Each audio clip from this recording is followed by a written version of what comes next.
Hello guys, magandang araw. The food for today is halona with plain rice, white rice.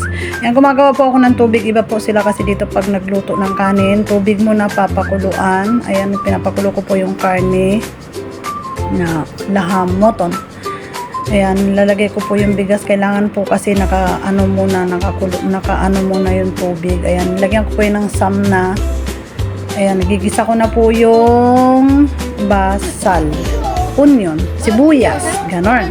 Ayan, mekos-mekos ko po ulit yan. Ayan, kumuha lang po ako ng mga 3 peraso lang dito sa karne na ito. Tupa, kumbaga tupa. Ayan.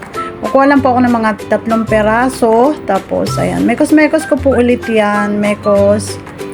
Mekos-mekos ko lang po siya. Ayan, lalagay ko po yung mga ingredients niya.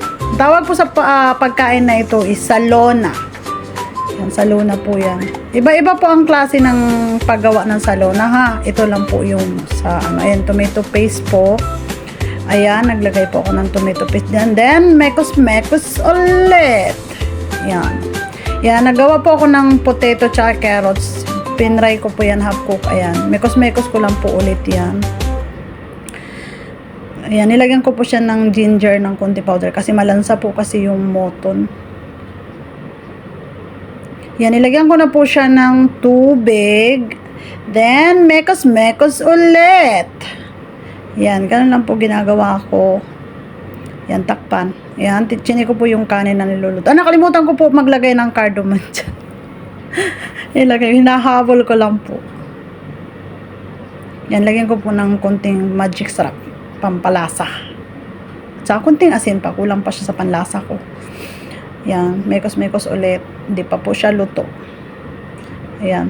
Ayan, okay na po yung kanin ko. Ilagyan ko po siya ng foil kasi maangat po yung takip eh. Mahihilaw po yung kanin ko pagka nakaangat po kasi nakasingaw. Ayan.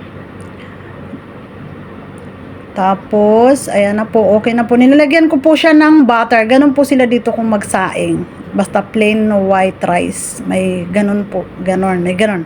And tapos na po. Thank you for watching, guys.